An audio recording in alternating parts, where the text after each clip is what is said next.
With me, your man, Louie T. Welcome to my LouieTeeNetwork Money Picks of the week. Week number 13 in the National Football League. So, wanted to get a podcast off. You know how these Fridays go, man. I'll be all over the place. So, the least I can do is get these picks to you. They've been trashed this season, so I don't know how good they're going to be or if they're going to be of any use to you. But I feel good about these picks. I think this is an opportunity for me to try to start to mount a comeback. It feels like JoJo, too little, too late, but hey, what the hell? Why not, right?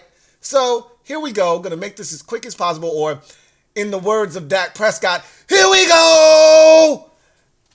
Speaking of Dak Prescott, got me off to a good start with the win on Thursday Night Football. What a game that was. Seahawks throwback jerseys are fire. Those Kingdom specials, oh my God. And I was questioning whether it was a smart idea to take your dopest, cleanest fit on the road to somebody else's house on national telly. Well, they represented themselves well in the Kingdom fits. Whew. Chef's kiss. Anyway, I'm 1-0. Let's go. Here we go. Let's get to Sunday's action. Titans hosting the Indianapolis Colts AFC South family business. Let me keep it short and sweet. The Colts know how to score points. The Titans don't. However, the Titans are 4-0 at home this season and 0-7 on the road. They're at home. Give me the Tennessee Titans to take care of business and take out the 6-5, 7-seeded Indianapolis Colts. Give me the Titans at home. Falcons at the Jets. Now, this one feels a little bit strange to me. I feel like them being the Jets, opening up Aaron Rodgers' 21-day window is a reminder to the players that, hey, if you guys make a run at this thing, we could get 8 back and we could have a shot. The reality of the situation is they're not going to have a shot. Their season's done. They stink. And Rodgers isn't coming back this season. But you dangle that carrot out in front of them, and for at least 1 week, you can turn back the clock to October when you were still playing good football and getting enough defensive stops and forcing enough turnovers and getting just enough from the offense to win the game. And I think they do that because Desmond Ridder is a turnover machine. And so this Jets defense sinks their teeth into him. He turns the football over, and somehow the Jets win a 16-13 game. Give me the Jets at home to defeat the Atlanta Falcons, who should be winning the NFC South, but are going to find a way to piss it away. Detroit Lions at the New Orleans Saints. The Lions have been playing bad football of late. It happens, all right? We've seen some of the better teams in the league go through rough patches. The 49ers lost 3 games in a row. Shit happens. All right, they're still a young team, and they're still figuring out ways to win, and they're dealing with success. This is the first time they've had this type of success, and who knows how long. So it's a bit of an adjustment for them. They'll be fine. The Saints stink. They're banged up. This is an opportunity to get right. It's not going to be easy. The Saints, the Superdome isn't the easiest place to go play and get a win, but I trust that the Lions have had 10 days now from that Thursday loss to the Green Bay Packers to lick their wounds, refocus themselves, come out and get a victory, and that's what I see happening. Give me the Detroit Lions on the road over the New Orleans Saints. Denver Broncos at the Houston Texans. A month ago, who would have thought this would be a premier game in Week 13? But here we are. Broncos sitting there at 6-5, I believe now, having won 5 in a row. Meanwhile, the Houston Texans sitting there at 6-5. This could be for a playoff spot, right? These two teams are both 6-5. This game has taken on a much greater meaning than we ever thought it would when the schedules, came out, or even hell, a month ago. But the Texans heartbreaking loss last week to Jacksonville on a missed 58-yard field goal as time expired. And so, what I've come to realize, the Texans are for real this year. I can't say that they'll be this good next year. They snuck up on some teams this year, and they've got confidence now. And there's nothing you can do about it. And when they're at home, they play even better. And so I think that this Texans team, if they can avoid the turnovers. Look, the Broncos on this win streak, they're forcing 3 or more turnovers every week. They did it again last week, did it week before that, did it week before that, did it week before that. And if they do it again this week, they'll win. And the Texans have had one of those games against Arizona a couple weeks back where C.J. Stroud threw about 3 interceptions in the red zone. He does that shit in this game, they're going to lose. Because the Broncos, they're not giving the shit away. Okay? They're taking it away, but they're not giving it away. If you can protect the football, the Texans are the better team. Take care of the rock, and you'll win this game. I think they're going to do that. Give me the Texans at home to defeat the Denver Broncos and move to 7-5. Big tiebreaker game there between those two teams. Chargers at the Patriots. Look, I'm not going to spend a lot of time. The Patriots stink. They might be the worst team in football right now. They don't have a quarterback. They're searching. At least the Jets have a defense. They don't even have that in New England right now. That said, the Chargers they're painful to watch at times. And somebody picked the Chargers in the survivor pool. Bless your heart. I wouldn't do it. But you got to do what you got to do. I said all of that, and I'm taking the Chargers in this game. I mean, they're down bad. They shouldn't be down bad enough to lose to the Patriots, but stranger things have happened. I don't even know who the starting quarterback for the Patriots is this week. Don't care. Give me the Chargers. Cardinals at the Steelers. Short and sweet. Steelers at home. Steelers are the better defensive team. Steelers are going to suffocate Kyler Murray and force some turnovers and win the game. Give me the Steelers at home to continue to find a way to win when we still question how the hell they're at 7-4 right now on the season. Shit is crazy to me. They're going to be 8-4 after this game. Miami Dolphins at the Washington Commanders. This game feels a lot like the Week 3 loss to Buffalo. Washington was in that game for 3 quarters, let the rope go in the 4th quarter, and it ended up being 37-3. I think Washington's going to be in this game for 3 quarters. They're going to let the rope go, just like they did against the Cowboys on Thanksgiving Day. They're going to let the rope go in the 4th quarter and lose this one big. However, they could come out and just get their ass kicked from the word go. That could happen too, like they did against the Bears. I surmise it's going to be a lot closer than people think, but the final score won't indicate that. Either way, the Dolphins are going to win this game, and there's nothing to think about. Take the Dolphins and move on. That's what I'm doing. Panthers at the Bucks. So I've been, first of all, NFC South family business. If these two teams said they ain't did it, then they ain't did it. But if they did, well, that's NFC South family business. Now, generally, I keep my nose out of business that doesn't pertain to me. This is not my division's family business, so I try to stay out of it. But I always tell you, when a coaching change is made, head coaching, let's make sure we are clear on this, head coaching change is made. Usually the team responds in a way that gives them an immediate boost that following week and they go out and win. That's the rule. I don't make these up. I just follow them, okay? So this has been done so sloppily, so hastily.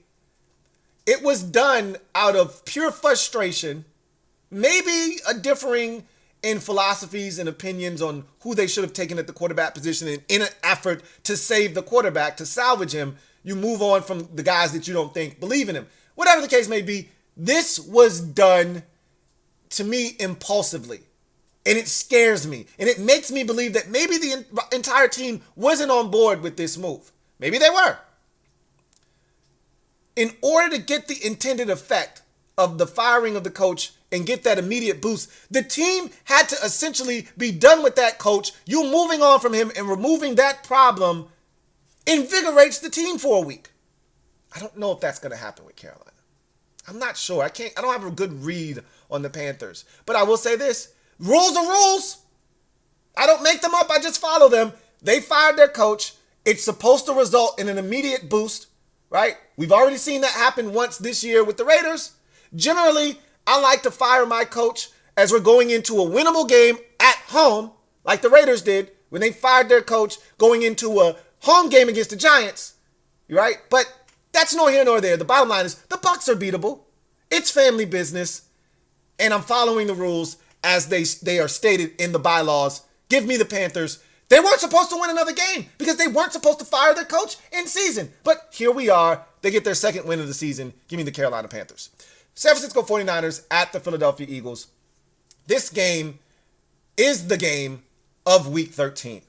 And I've been picking against Philadelphia the last, I don't know, 3 weeks or so.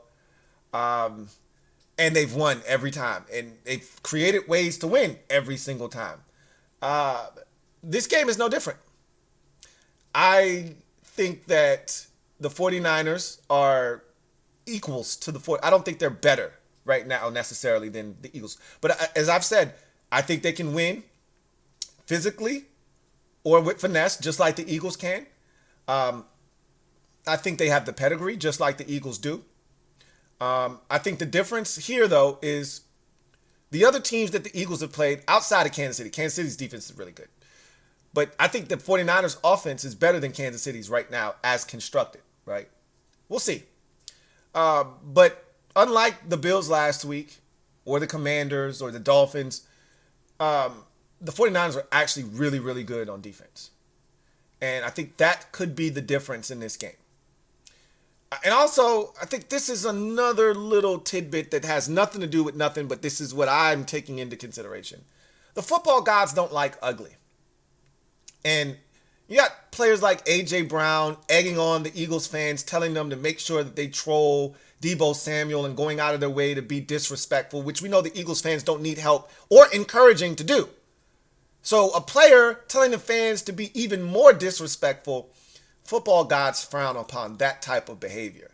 And it's that kind of behavior that I think lends itself to the Eagles finally getting what they deserve in this game, which is a loss. And I don't know if it's going to be just any loss. They might get the same kind of treatment that the Cowboys got against this 49ers team earlier this season. I highly doubt that, but I would not be shocked if they won this game going away. That said, the Eagles have been on the verge of getting their ass kicked each of the last 2 weeks before resurrecting themselves from the proverbial first half death to win the football game. They fall behind early in this game, there may not be a proverbial resurrection from first half death. Give me the San Francisco 49ers in this game to make a statement on the road and set up what we may ultimately see in the NFC Championship game. We'll see. Cleveland Browns at the Los Angeles Rams. I don't know who's quarterbacking the Browns. Last time I checked, Joe Flacco was trending towards starting. I don't know. I don't care. The Browns are banged up. There's probably Mark Cooper, I think, is going to play, but he's banged up. Myles Garrett's banged up. Their quarterback situation is banged up. All right. And the Rams are playing much better football. Doesn't mean they're going to win. That defense of the Browns is damn good. They could go out there and suffocate the Rams and win. I've seen it done this season. I'm just going to stick with the home team on this one till the Browns prove me otherwise, prove me wrong. I'll go with the Rams. I might regret that one, but such is life. Kansas City at the Green Bay Packers on Sunday Night Football. The Kansas City Chiefs are going to win this game. I think they're starting to figure out some things on offense. They finally scored some second half points. Hallelujah, hallelujah, hallelujah, hallelujah, hallelujah. Maybe that's the boost that they need to carry into the second half and the backstretch of this season to start getting it going on offense in the second half in particular. The Packers have, had this resurgence here of late. They're winning games. They went to Detroit on Thanksgiving and upset the Lions. And now they're starting to look and say, hey, the playoffs, they're right there. We can reach out and grab them. And they very well may be in the playoffs. That schedule after this game is very doable. But notice I said after this game, not this one. This one they lose. Give me the Kansas City Chiefs to go into Green Bay and take care of business. And then after that, go have yourself a season. Why don't you, Green Bay? Then finally, Monday Night Football. Jacksonville Jaguars are hosting the Cincinnati Bengals. This game is not giving the energy that it was intended to give when they put this on the schedule. This was supposed to be young quarterback against young quarterback. Let's see who wins out, right? Two young budding stars in the game. And now it's Cincinnati with whomever is at quarterback. Probably Jake Browning, but I know he was banged up and on the injury report this week against Trevor Lawrence. Not a fair fight. Give me the Jacksonville Jaguars at home to improve to 9-3. Yes, the Jaguars are 9-3 for those of you keeping score at home, and keep pace with most of the AFC as they continue to play really good football this season. Those are my money picks of the week. Leave yours down in the comment section. Tell me what you think. I look forward to watching all of these games this weekend and reacting to them next week. You enjoy your weekend, and we'll break all of these games down next week. Have a good one. Take care.